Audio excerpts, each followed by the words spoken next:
Hello students, मैं रतीश कुमार मेरे YouTube channel आपके ज्योग्राफी क्लासेस में आपका अभिनंदन करता हूँ, स्वागत करता हूँ।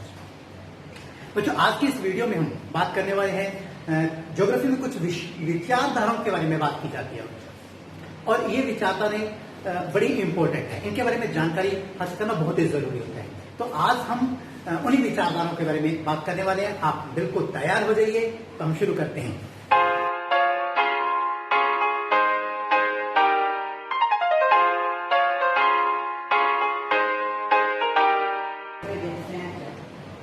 ओके स्टूडेंट्स, हम शुरुआत करते हैं हमारे आज के इस लेक्चर का। में हम तीन तरह की विचारधाराओं के बारे में बात करने वाले हैं। सबसे पहला है इन्वायरमेंटल डिटर्मिनिज्म, दूसरा हम बात करेंगे पॉसिबिलिज्म के बारे में, और फिर हम बात करेंगे न्यू डिटर्मिनिज्म के बारे में। सबसे पहली जो विचारधारा है, इसे बोला जाता है इन्वायरमेंटल डिटर्मिनिज्म। इसे पर्यावरण निश्चयवाद के नाम से जाना जाता है। इस विचारधारा का जो जन्म है वो जर्मन से माना जाता है, इसलिए इस विचारधारा को एक जर्मन विचारधारा के नाम से भी जाना जाता है। इस विचारधारा की जो सबसे मेन जो बात है, मानव के समस्त कार्य पर्यावरण द्वारा निर्धारित होते हैं। यानी कि मनुष्य कोई भी किसी भी तरह का जो काम करता है, वो सारे के सारे काम मनुष्य को एनवायरमेंट में रह के करने होते हैं, पर्यावरण में रह के करने होते हैं। उसके अनुसार ही अपने आप को ढाल के काम करना होता है। यानी कि यहाँ पर पर्यावरण को या प्रकृति को ही सर्वश्रेष्ठ माना गया है, शक्तिमान माना गया है।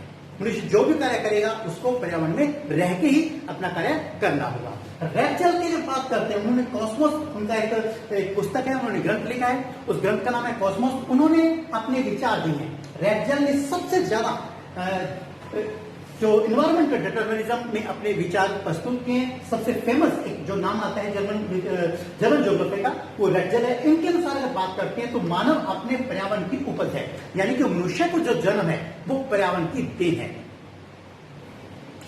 पर्यावरण ही मानव के जीवन यापन के ढंग, भोजन, वस्त्र, मकान और सांस्कृतिक स्वरूप निर्धारित करता है। यानी कि मनुष्य के चाहे वो रहने का तरीका हो, या उसका भोजन की अगर बात करते हैं, वस्त्र की अगर बात करते हैं, या उसके मकान की अगर बात करते हैं, या उसके सांस्कृतिक जो स्वरूप है, वो सारे के सारे पर्यावरण से निर्धारित होते हैं।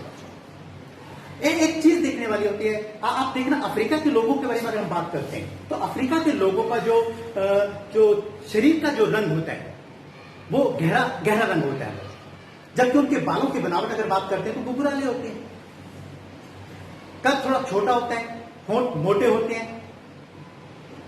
इसी तरीके से अगर हम यूरोपियन देशों के बारे में बात करते हैं, वहां के लोगों के बारे में अगर बात करते हैं तो उन लोगों का रंग काफी साफ होता है, उनके बाल सुनहरे हो सकते हैं, कद काफी लंबी होती है। इसी तरीके से अगर हम एशिया के देशों के बारे में अगर बात करते हैं तो यहाँ के लोगों का जो रंग होता है हल्का गेहूं रंग होता है, हल्का सा पीलापन भी होता है।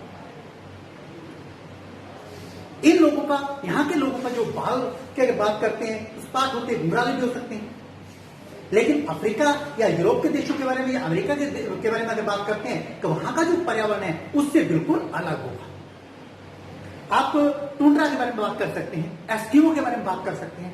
एस्किमो का वहां के जो पर्यावरण है, उनका पूरे के पूरे शरीर की बनावट है, उनका खान पान है, चाहे उनके भोजन है, चाहे उनके वस्त्र है, उनके रीति रिवाज है, वो सारे के सारे उस पर्यावरण के अनुसार निर्धारित है।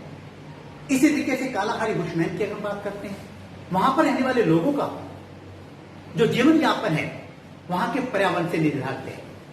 वो क्या भोजन खाते हैं, किस तरह के पहनावा होता है उनका, वो सारा का सारा वहां के पर्यावरण से निर्धारित होता है। इसी तरीके से विश्व के अलग अलग क्षेत्रों में अलग अलग पर्यावरण देखने को मिलता है और उसका प्रभाव वहां पर रहने वाले लोगों पर भी देखने को मिलता है।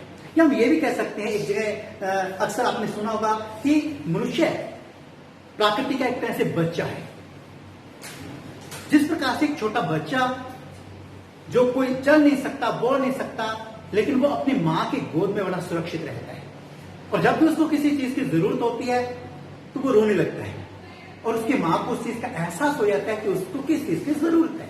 तो इसी तरीके से मनुष्य भी प्रकृति का एक तरह से बच्चा है, पर अपनी किसी भी चीज की जरूरत होती है तो वो प्रकृति से प्राप्त करता है। इस विचारधारा को ही हम इन्वायरमेंटल डिटर्मिनिज्म के नाम से जानते हैं। इस विचारधारा के अन्य समर्थकों की अगर बात करते हैं तो कांट, रीटर, हम्बोल्ट, रैचल, ये कुछ ऐसे फेमस नाम है जो इस विचारधारा के नए समर्थक हैं। दूसरे हम बात करते हैं पॉसिबिलिज्म।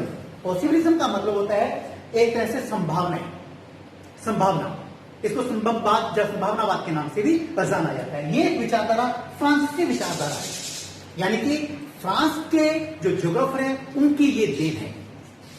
इस विचारधारा के अनुसार अगर बात करते हैं तो प्रकृति ने मानव के लिए संभावनाएं प्रस्तुत की हैं, जिसमें कुछ परिवर्तन करके मानव सामंजस्य स्थापित कर सकता है।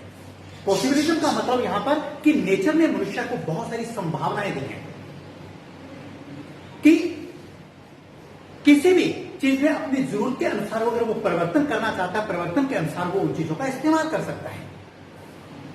जैसे बहती नदियों पर बड़े बड़े बांध बनाकर उस पानी को रोक लिया गया है और हम उस पानी का इस्तेमाल हम अपने खेतों में कर सकते हैं, हम इंडस्ट्री में कर सकते हैं, हम घरेलू कार्यों के लिए इस्तेमाल कर सकते हैं। बड़े बड़े पहाड़ों पर, ऊंचे ऊंचे पहाड़ों पर, रेगिस्तान के टीलों पे, घने जंगलों में सड़कें बनाकर हमने एक जगह से दूसरी जगह पर पहुंच बना ली है। बड़े बड़े पहाड़ों को कभी पार करना बड़ा मुश्किल हुआ करता था, मरुस्थलीय क्षेत्रों को पार करना बड़ा मुश्किल हुआ करता था, समुद्र को पार करना कभी मुश्किल हुआ करता था, लेकिन आज हमने हवाई जहाज बना ली है। कभी कल्पना भी नहीं की थी कि कभी मनुष्य चंद्रमा पे भी जा सकता है, लेकिन मनुष्य ने अपने ज्ञान के बल पर चंद्रमा पे भी अपने कदम रख दिए हैं। इसी तरीके से ऐसे न जाने कितने ऐसे कार्य हैं जो मनुष्य ने अपने ज्ञान के बल पर किया है, लेकिन प्रकृति ने कुछ संभावनाएं दी हैं। उन संभावनाओं के बल पर ही मनुष्य ने उनमें कुछ परिवर्तन करके अपनी जरूरतों के अनुसार उसको बदल लिया है। इस विचारधारा के कुछ प्रमुख समर्थकों की अगर बात करते हैं तो विडाल डी ला ब्लाश, ये एक विडाल डी ला ब्लाश की अगर बात करते हैं तो फ्रांसीसी विचारधारा के सबसे बड़े समर्थक है। इसके अलावा ब्रूस डिमाजिया फेब्रे की अगर बात करते हैं तो ये भी फ्रांस के से संबंधित है और इसी विचारधारा के समर्थक माने जाते हैं।